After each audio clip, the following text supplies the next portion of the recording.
What's up, everybody? Gibson's Lawn Service checking back in with another. Look, check this out. I want to make this video, right? This is about taxes in business, right? And what is that noise? Some people don't understand about taxes when they come down to their business because most people never actually look into it and study it and see what it is that they need to be doing. But look, so you have to understand, my family, my immediate family, like my mothers and my sisters, they never owned a business. And they be telling me, my younger sister, she have 3 kids, right? And every year she get like $10,000 back on taxes.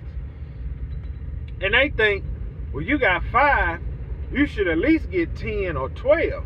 But what I try to explain to them, when you own a business, you can pretty much, let me change that. When you own a profitable business, you can kiss them tax returns goodbye, because not only are you profitable, but you now have to pay taxes. You have to pay taxes, and if you're not paying quarterly taxes, you have to pay a lump sum at the end of the year. And if the lump sum is over a certain amount, you get hit with a penalty. So all of that goes into, all of that plays a role. And my family don't seem to understand that, and like I said, because they never owned a business, so they don't understand how it works. Like I was telling one of them, I said, yeah, she's getting $10,000 back on taxes because she hasn't made over $30,000. That's why. Then I was giving another example. I said, yeah, if I didn't have kids, if I didn't have a business, I might get $10,000 back on taxes. I said, but instead, my dependents are saving me from paying a huge tax bill. We're just going to use hypothetical numbers. Let's say each child bring you in $2,000 of a tax return, right? But you have a business. So if you have 5 kids, $2,000 a piece, that's $10,000 right there off the top. You don't have to worry about paying on taxes. So let's just say at the end of the year, my business owe the government $12,000 for taxes. They were like, okay, well, after all my write-offs, I owe the government $10,000 at the end of the year. Well, he got 5 kids, so 10,000, subtract 10,000 from 12. All right, Mr. Gibson, you owe us $2,000. I'm fine with that. I remember when I stopped getting tax returns. I remember the first year I filed my business up under my W-2. And I think that year I still got like $7,300 back. I said, oh man, this ain't nothing. Well, the following year,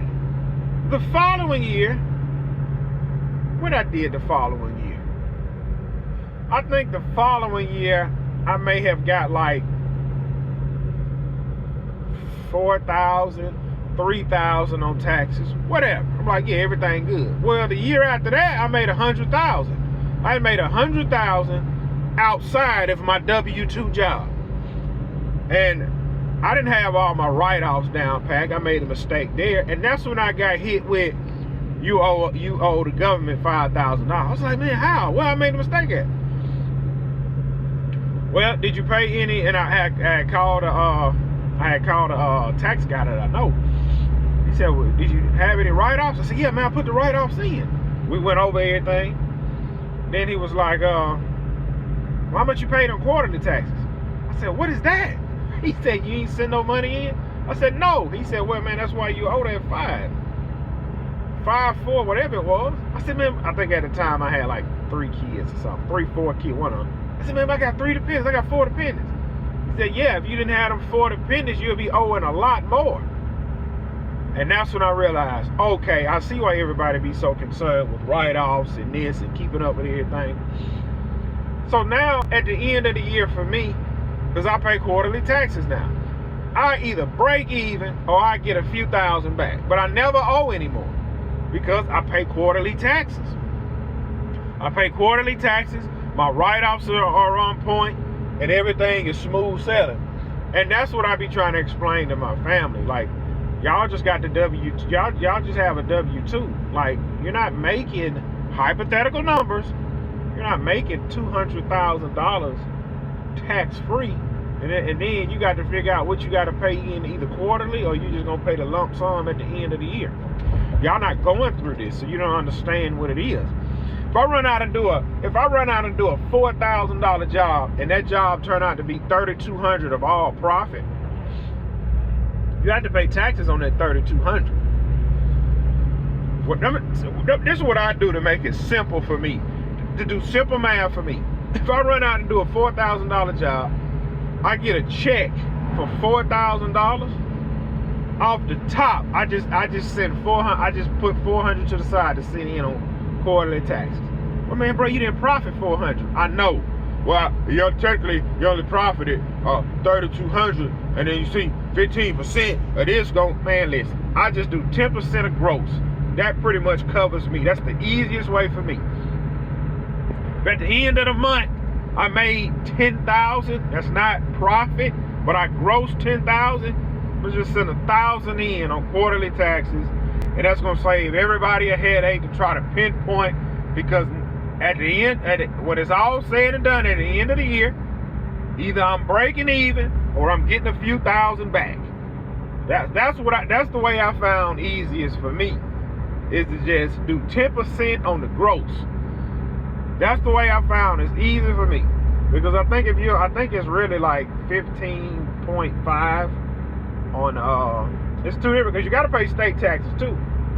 So I think all in all it's like either 15 to 20% all in all. But if I just do 10% on the gross, and like that just covers me. And normally at the end of the year for the state, I had to send them in a few hundred.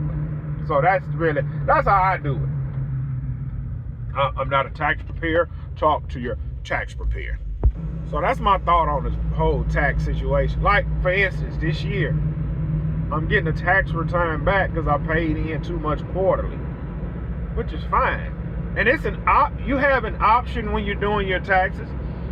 Instead of getting that return, just refer it to the next year. So instead of me getting that tax return, I can just refer it to the next year. Look, if I refer that to the next year, I ain't got to worry about paying no quarterlies this year. To me, that is the better way to do it. If you're running a business and you paying in quarterly, man, just refer that junk to the next year, sleep good at night. Or get the refund, put it in a high yield, and then, leave it in a high yield to the end of the year, and what I owe y'all, blah, blah, blah, whatever. But you just got to find your own way of doing it.